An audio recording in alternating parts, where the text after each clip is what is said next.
في يوم من الأيام كانت الكهرباء طافية في صنعاء، وفعلا تيجي أوقات لما كنت أنا في صنعاء كانت الكهرباء تنطفي جزئيا في صنعاء، وبعض الأحيان تنطفي كليا، ظلام دامس يا جماعة.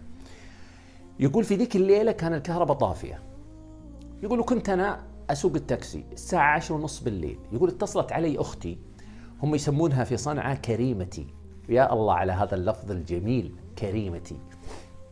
يقول كلمتني وقالت في أغراض أبغاك تجيبها من بيتنا، بيت الوالد، تجيبها بيتي.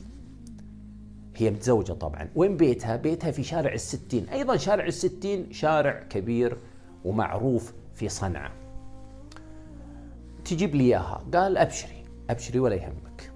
وفعلا راح لبيتهم وأخذ الأغراض واتجه لأخته حتى يعطيها الأغراض في شارع الستين. يقول رحت لأختي ونزلت لها، أعطيتها الأغراض وسلمت عليها ومشيت. يقول وأنا راجع، طبعا هو وين ساكن؟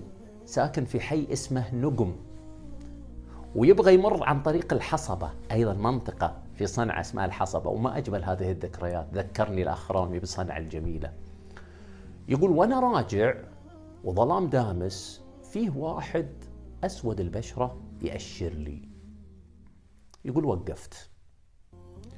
يقول كنت أنا في ذيك اللحظة يا أخ علي مخزن قات، القات مخزن قات ومروق وعلى سنقة 10 مثل ما يقولون، وكان الجو بارد وكنت رافع النوافذ، نوافذ السيارة كنت رافعها. يقول المهم وقفت عند هذا الرجل، فتحت النافذة اللي بجانبي، السلام عليكم. وعليكم السلام. قال يا أخي تأخذني معاك الشارع مازدا؟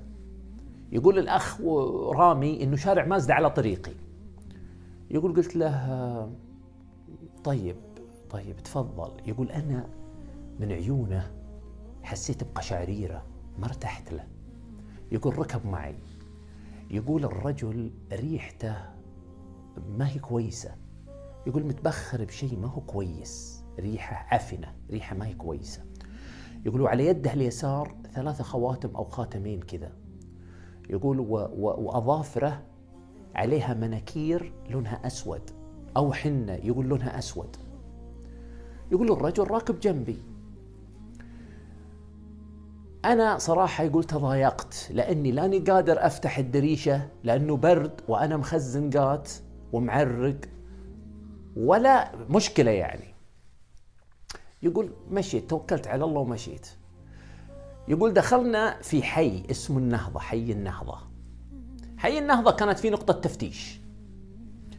يقول وقفني العسكري، طبعا ظلام دامس يا جماعة فهم لازم يفتشون. يقول وقفني العسكري.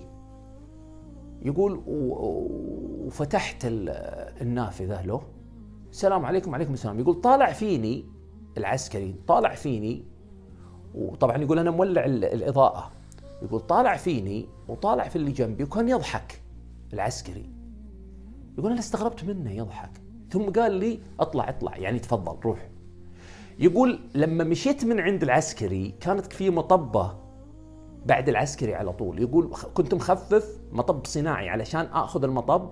يقول سمعت العسكري ينادي صاحبه في الشارع الثاني في الضفة الأخرى للشارع، يقول له يا محمد يا محمد، شوف هذا الحمار، يقصد هذا أخونا رامي، شوف هذا الحمار مركب جنبه كيس.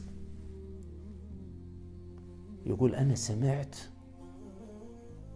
وارتعبت، سمعته وهو يقول إنه راكب جنبي تيس. يقول ما استطعت إني أحط رجلي على الكلتش وأعشق السيارة.